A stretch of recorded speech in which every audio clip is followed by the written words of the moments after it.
She's like, you eat your food weird.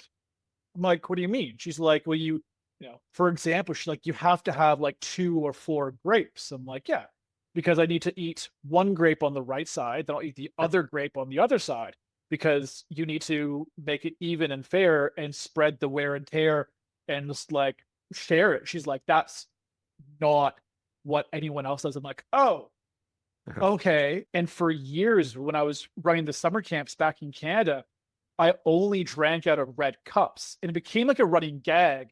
And someone's like, we started making a point of it because you only drink out of the red cups. I'm like, I just like red. And so it just became like a running gag that I didn't take personally in any sense. I'm just like, don't you have a favorite cup that feels better in your hand compared to others? So I'm like, no, we don't. Mhm. But they probably should. And Of course, yeah, just seems normal, right? yeah. Welcome to the Focus and Chill podcast, where we discuss unconventional productivity tactics designed for neurospicy people. I interview neurodivergent guests who've figured out secrets for getting a ton of amazing work done without burning out. I'm your host, Jeremy Nagel. I'm an ADHD software developer turned startup founder and PhD candidate. I built FocusBear to help with my own productivity and burnout challenges. Welcome to episode 138 of the Focus and Chill podcast. I'm really pleased to be joined again by Pip Scott-Allen today. Pip spoke on the podcast a while back, and it's wonderful to have him again. Just as a recap for people who missed the last episode, Pip was born and raised in Canada. He first started working in the team building and leadership world at the young age of 14. Since then, Pip has enjoyed careers in outdoor education, backcountry guiding, adventure travel, summer camps, lifeguarding, tourism organizations, and now he focuses his love and passion exclusively to leadership culture and team building. Being diagnosed with ADHD in college, he leans into this skill set to help him grow his business, inspire leaders, and make an impact to businesses across Australia. Welcome to the show again, Pip. Thank you so much for having me back. It's an absolute pleasure. Yeah, 100%. So when we spoke last time, we were mainly talking about ADHD, but you've got another diagnosis since then, or something that was always there, but you've now learned more about. Can you tell us about the learnings that you've had in the last while and what the diagnosis process was like and what you became aware of? Yes, definitely. Thank you. So, yeah, as you mentioned, I first got my diagnosis of ADHD back in college. So I was around 19 when I first got that. And it's just always been so I've been very much aware of. And then over the past few years, my loving wife has always been, there's a bit more going on here. I'm like, yeah, Oh, yeah. And there's been a lot of changes and challenges in my personal life. And so her and I discussed things more. And we're like, all right, we're going to go through the whole diagnosis process once again here in Australia so I can consider getting medication. And then through that process, it was not only as we knew that I had ADHD, but I am also autistic as well, which is something that my wife has very lovingly been telling me for a long time in a non-judgmental way, but just kind of reminding me that there might be a bit more going on. And so, yeah, late last year, we got the formal diagnosis of the ADHD and autism. yeah, nice. So two members of the ADHD club, and we also found Yeah. another similarity that our birthday is the same day. Yes, So, we both share the same birthday. It was absolutely fantastic. yeah, I'd love to hear what your wife noticed. What were some of the things that she pointed out lovingly and non-judgmentally? Definitely. There were so many little things that I just always, some of them I thought were very much normal. Others I just thought they're part of that quirky personality. Anyone who knows me knows I do not like wearing full length pants. So I wear shorts basically year round, unless I really need to be presenting in a very formal way. Like to the extent that when I was asked to be the MC for a friend's wedding, I was like, only if I could wear shorts, no deal. At all costs, I fight to wear shorts. And so she's always like, that's a bit weird. I'm like, well, I'm also kind of always hot. I just don't like how full length pants feel around my legs. Just doesn't that, she's like, no, I don't get that whole texture thing. All right. And then she also pointed out other little things. She's like, you eat your food weird.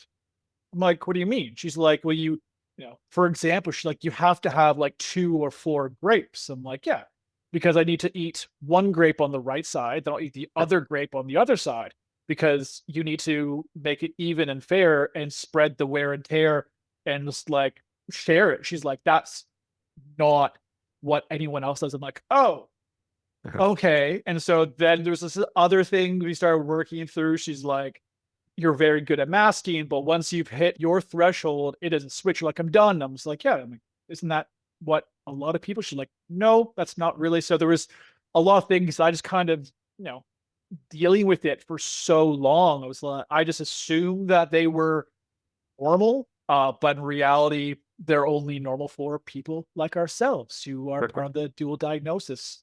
So that was, as we were talking more and more, I'm like, okay. And I could see how certain things were definitely impacting me. I'm like, all right, let's go through the formal diagnosis process. And yeah, afterwards, she was very much like, you are 100%, I'm surprised no one had, recognized earlier after the process.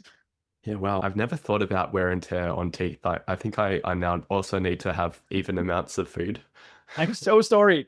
It's very weird. And so she deliberately now sometimes gives me like one of something.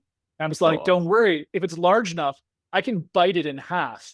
And then I still have, she's like, that's just crazy. And it's like to the same degree that if I'm eating chips or certain things, I'm looking for similar size in patterns. I'm just like, I need these ones.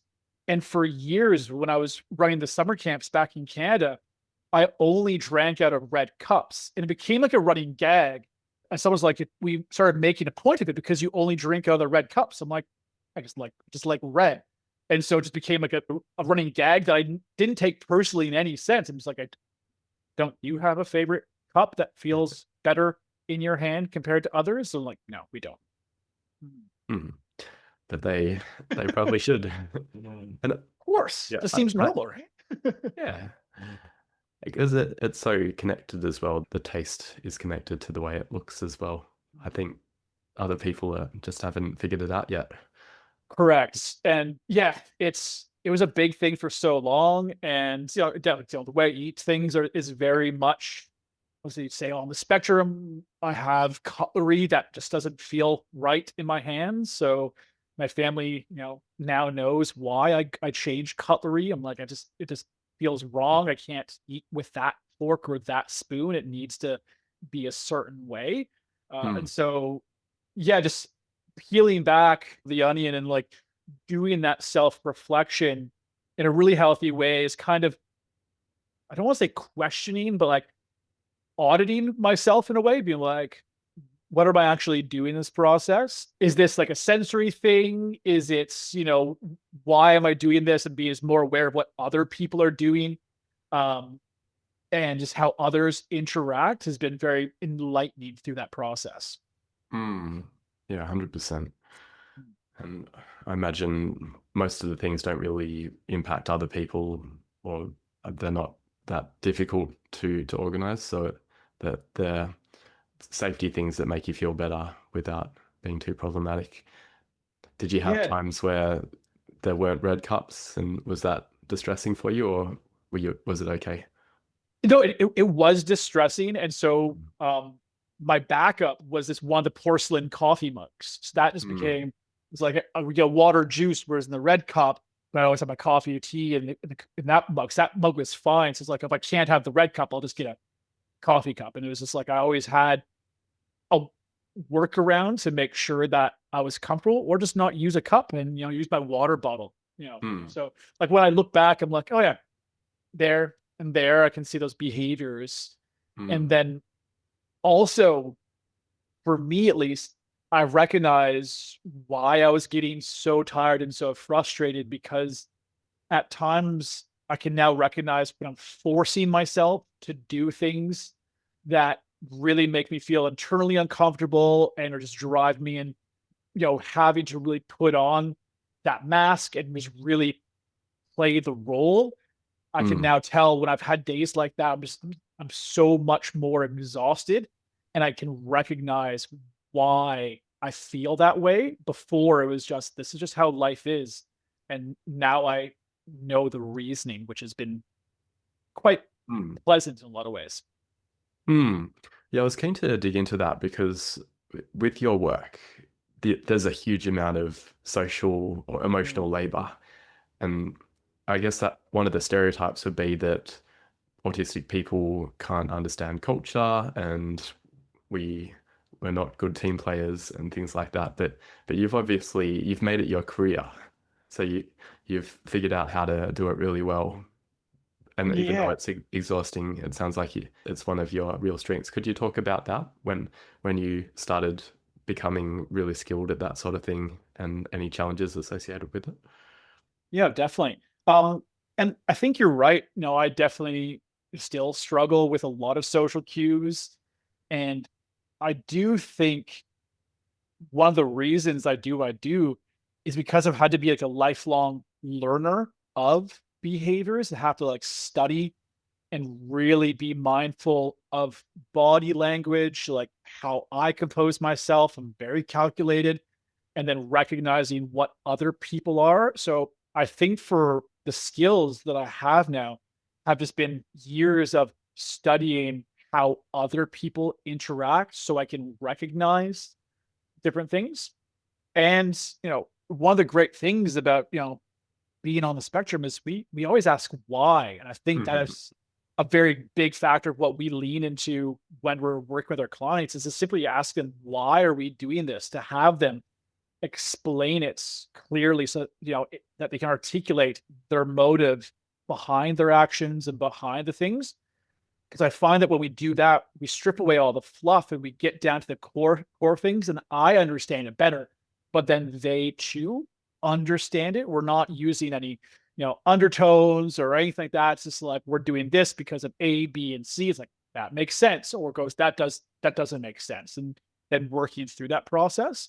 Mm. Um, and so I think that inquisitive mind of trying to understand why people stand the way they do, how they, compose themselves, how they talk about different things is very much why I do what I do, because it's been something that I struggled with for so long and having to learn that I've spent years studying it. So why not share those years of knowledge? 100%. Mm. And I imagine also with the type of work that you do, it's not necessarily standing by the water cooler and having random conversations. You talked about how you had the huge Lego build, and a lot of the workshops that you run would be quite structured. And Mm. I wanted to share something. I went on a leadership retreat recently organized by the Snow Foundation, and I loved it. And I had some people come up to me and say, "We thought that you wouldn't enjoy this environment because you're autistic, and the social side of it would be really hard." But I found the workshops really fun because Mm. there was a structure to it, and it was really clear how to interact. The part I found harder was then at the end of the evening at 9 p.m. when I was already socially exhausted, everyone's kicking on until 2 a.m. by the fire, and I just went to bed because that's not my strong suit, and it's not necessarily the best hour for me. But the structured side of it works well. Do you think there's something like that for you as well, or are you pretty good at Oh, the campfire 2 a.m. chats too? Um, on self-reflection, so for years, the campfire thing was very much part of my career and I guess personality. But now I'm very much happy to check out after the day's done and let other people fill their space and do what they really love. I was definitely masking in a lot of ways that I didn't realize. And you're right, the structure of the programs and workshops that we run is fantastic. And for a lot of the programs, like the Lego one, um, um, so for like the Lego one itself, it says so with the structure of that one, we set the framework. We say, hey, team, this is what you're doing. And I step back. So I'm not actively engaged in that sense. I'm surveying and observing people, which is what I've had to do. I imagine you as well, your entire life is try to understand why are they doing that? Why are we seeing this? And really analyzing. So for a lot of programs, we're very much hands off. It is, a lot to do with observation and studying of people, which is where we get the insight to then say, hey, these are the behaviors we actually saw, and here's what they tell us, and then here's how we can shape things moving forward. So it's the structure and step back that allows me to thrive. Yeah, that makes a lot of sense. I wanted to ask, going back to the sensory preferences with the shorts, is that the reason why you moved to Australia? So you could actually wear shorts year round? Surprisingly, no. So I struggle. It's too hot here. I prefer being cold, and I would wear like shorts with like thermals under them back home in Canada. So shorts year round have been a thing for me as long as I was allowed to dress myself and even then push it. So no, it was very much I was unhappy in a situation and I didn't know what to do. So I threw caution to the wind, I guess leaned in more to the ADHD side and bought a one-way ticket and figured out the rest from there. Amazing. Mm. Interesting. So that it's the pants that are a little bit baggy that don't feel good for you, but thermals are okay and they're closer to the skin. Super tight feels okay because I don't feel the fabric moving and it's not restrictive. So when I'm wearing thermals, I can tell them there, but they very much move and bend with me. I don't feel that restriction. But like a pair of jeans or sweat or suit pants, I feel the movement all against my skin in random ways, and I feel the constriction when I sit or move. It just just even thinking about it is it bothers me. Yeah, I really don't like wearing suit pants and don't really like wearing jeans either. Join the short. Yeah, I should try it more. It's partly that and also that I'm clumsy and I spill stuff. I don't want to have to pay for dry cleaning. Black. I always wear black all the time. Very sensible. Yeah. What are some of the changes that you've made following the diagnosis? Yeah, there's been a lot. More every week, I'd say. I'm much more forgiving with myself, and I'm much more honest with certain people as well. So now that I understand my wiring on that deeper level and can recognize what's going on, I'm not beating myself up when I, get, when I check out the day's end or if I get triggered by something, I can just recognize what's going on and I give myself that space now. So I'm more kind to myself is a big one. Um, and then, I think we mentioned in the lead up to this. So I haven't publicly announced my autism diagnosis to pretty much anybody for a few different reasons. And part of it is, I guess there's stigmas around it that I'm working through. But now some of the things I'm doing, especially in my household, my mother, she lives with us now, and my wife, is I'll tell people when something, when I don't like something like certain foods. I'm just like, the other month, I'm like, I don't like sweet potato. I'm like, but you eat it all the time. I'm like, because you like it and because it's rude to not eat it and it's healthy. I'm like, I just devour it to get through it because I don't like the texture. I don't like how, and like, oh, I'm like, so can I just not? And they're like, yeah. So now, is being more honest about cutlery and different food textures. I'm like, I don't enjoy this. And that has been freeing, giving me more of a battery as well. I'm not having to, force myself through. Like the other week, I was away at a very stressful conference, but every night I was left alone. So I just had chicken tenders every night for 4 nights. I'm like, this is fantastic. It's like safe food all the way. I know what I'm getting into. And then, so being more gentle on myself has been a big part of me working through this realization as to why I'm as awesome as I am. Yeah. Is there also, you mentioned stigma. Could you talk more about stigma that you've seen from other people, but also potentially, was there any internalized ableism or internalized stigma that you're now unpacking?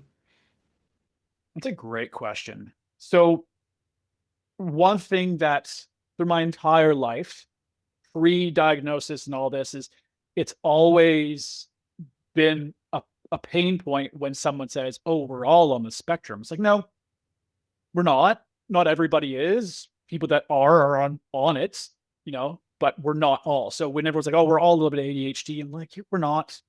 We're just, and now, recognizing it's like, "Oh, we're all a little bit autistic." I'm like, no, we're not. And that's okay.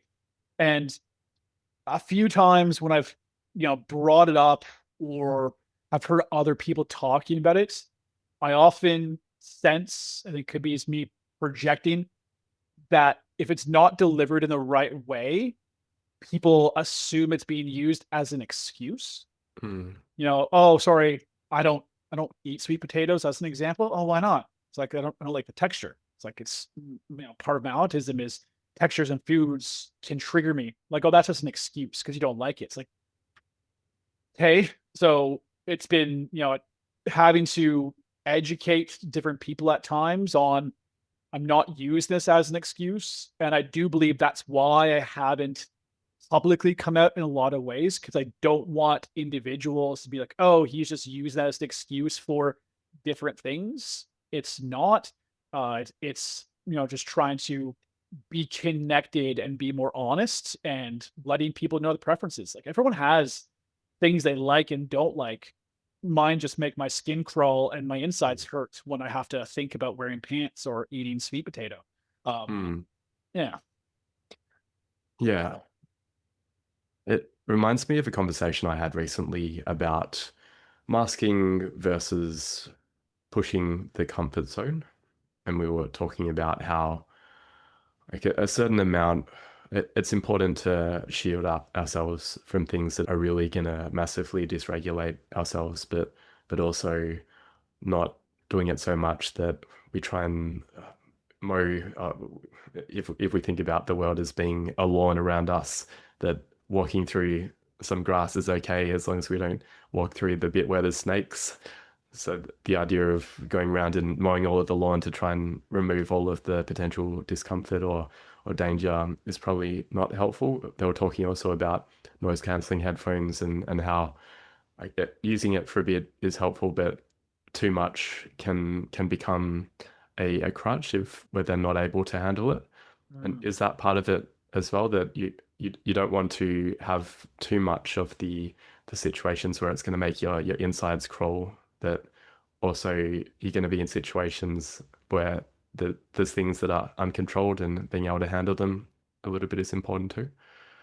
Definitely, and I agree with that very much. Recognizing those triggers and those factors that really impact you, but also, like you said, pushing outside your comfort zone to build up that level of tenacity, that level of resistance and perseverance, I think is very key.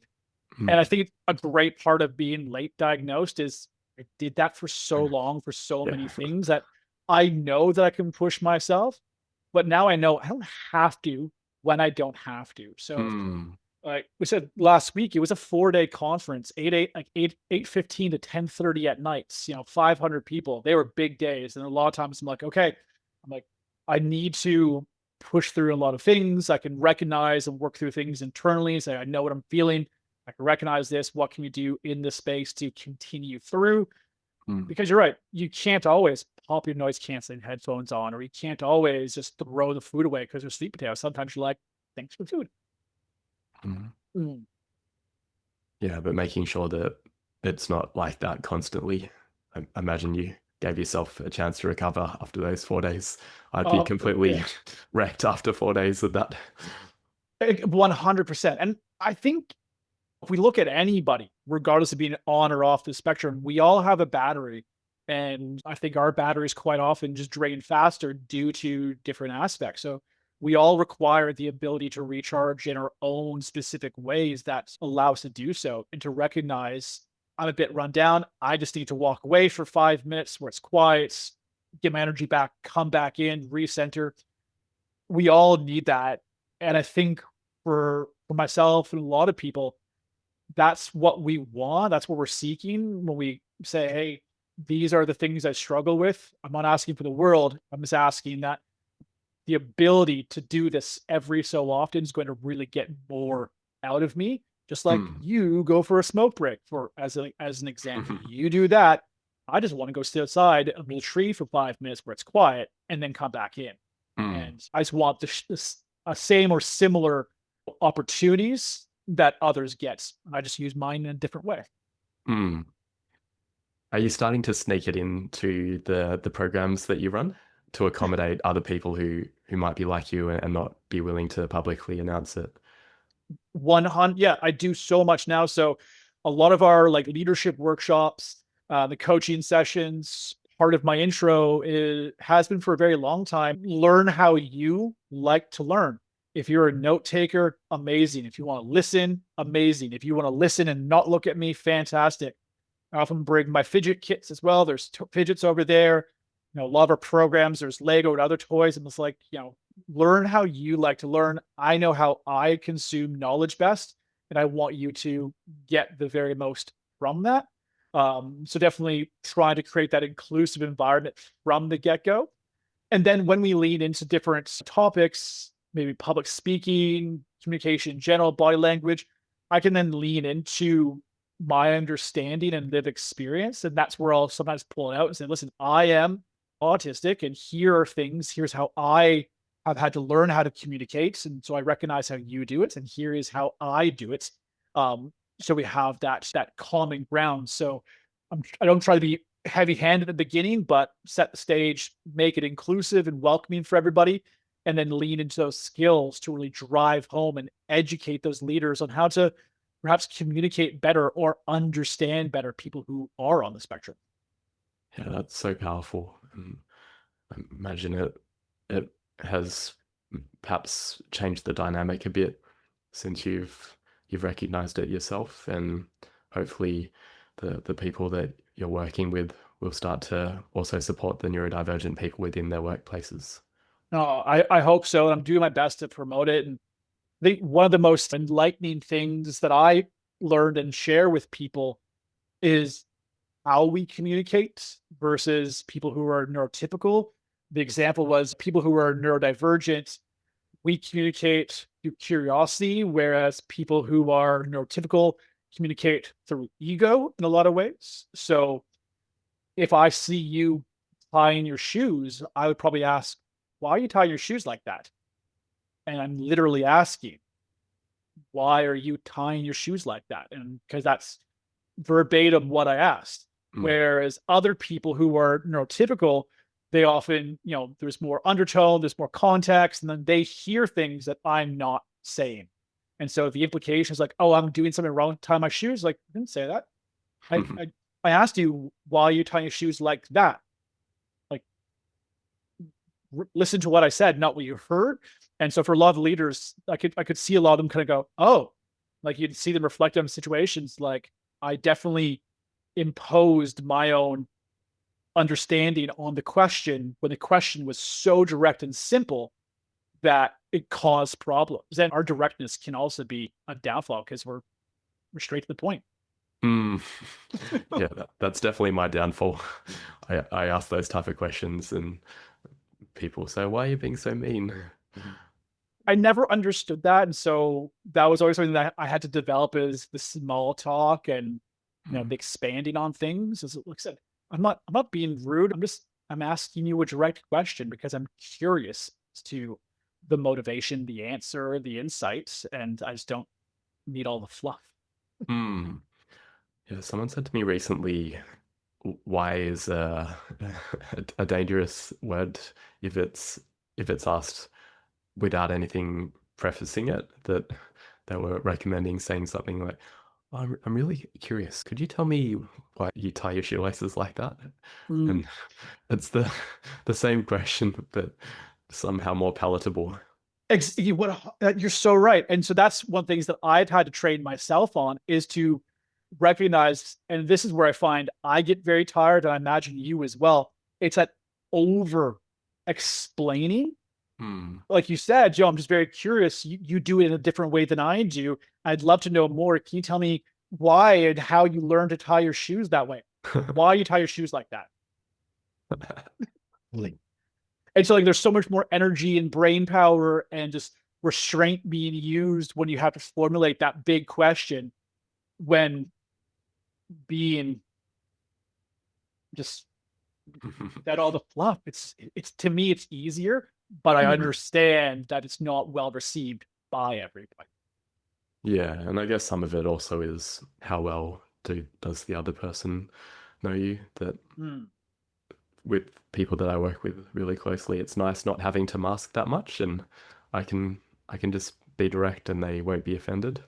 But with people I haven't met before, I have to add all that padding. mm. Over time, you chisel away, you pull padding it back a little bit, so you just get straight to the point.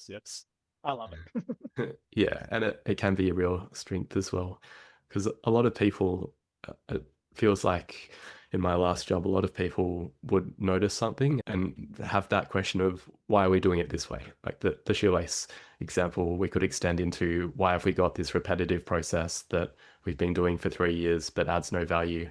And a lot of people would think that, but not be brave enough or not have the filter. Or they have the filter so that they don't say it, whereas I would often say things like that. Why are we doing this?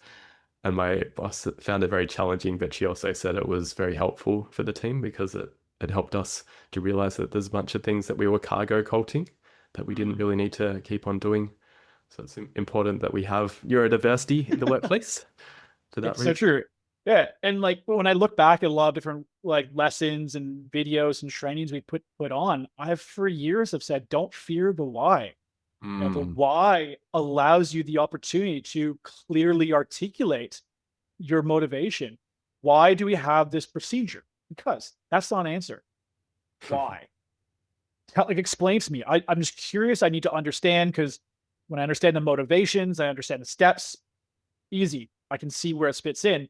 But Mm. I often warn leaders, I'm like, if you can't clearly articulate why we do something, we need to look into that because once we lose that ability, there's probably a good chance like we're cargo culting something because it's always been done this way.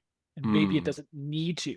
So for Mm. anyone who's a leader or playing that role, if you can't explain, and I mean clearly articulate why you're doing something, question the motivation and the reasoning and see whether it can be reduced, improved, or rejected altogether. Yeah, 100%. That's the biggest motivation hack for me, that if I know the purpose of something, and often there is a good reason, but I found with a lot of my managers that they would just say, "Can you do this thing?"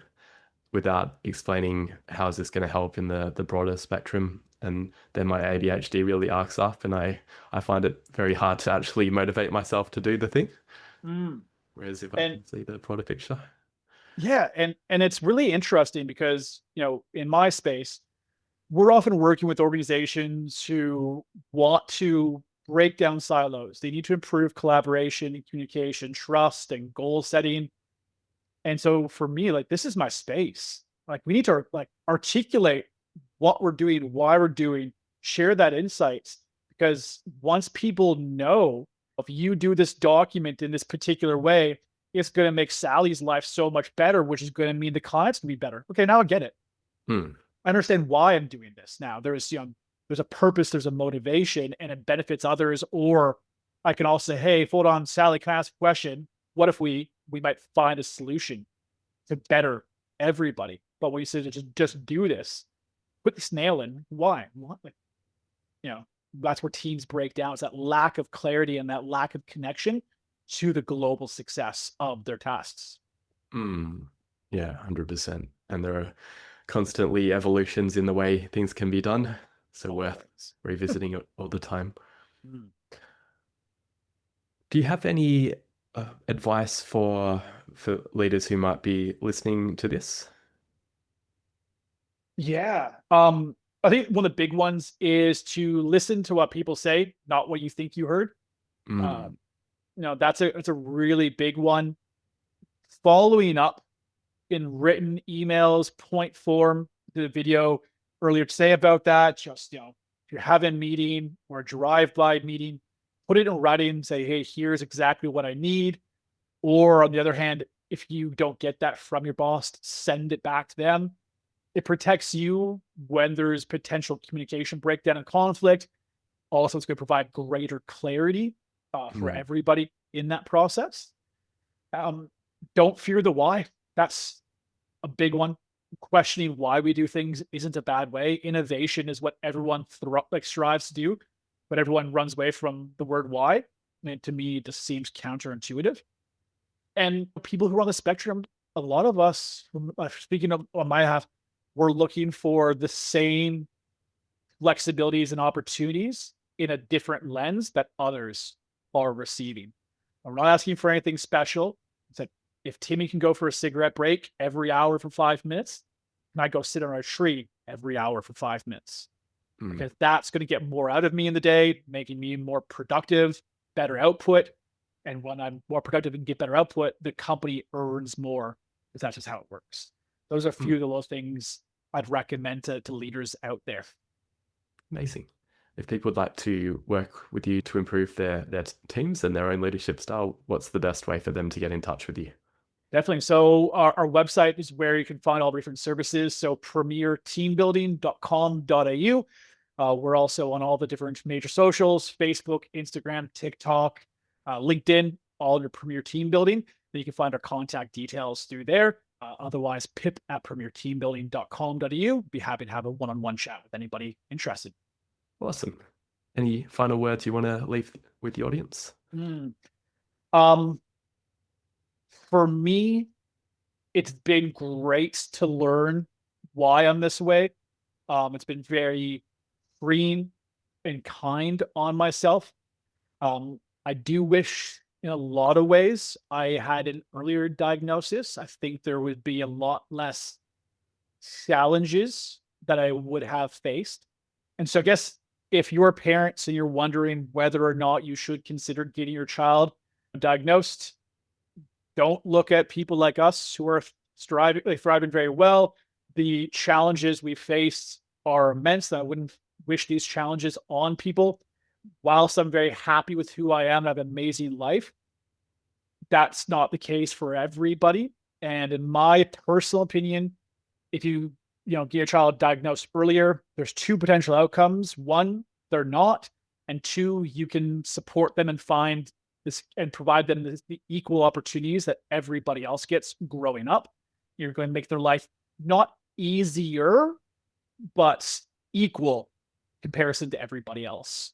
So that's, I guess, one of my final notes. Amazing advice. Thanks so much, Pip. We'll wrap the show with that. Thank you. Thanks for tuning in to this episode of the Focus and Chill podcast. To listen to other episodes, jump onto podcast.focusbear.io. If you'd like to be a guest on the show or you know someone who'd be a good fit, email us at team@focusbear.io. Otherwise, stay focused, stay chilled, and peace out.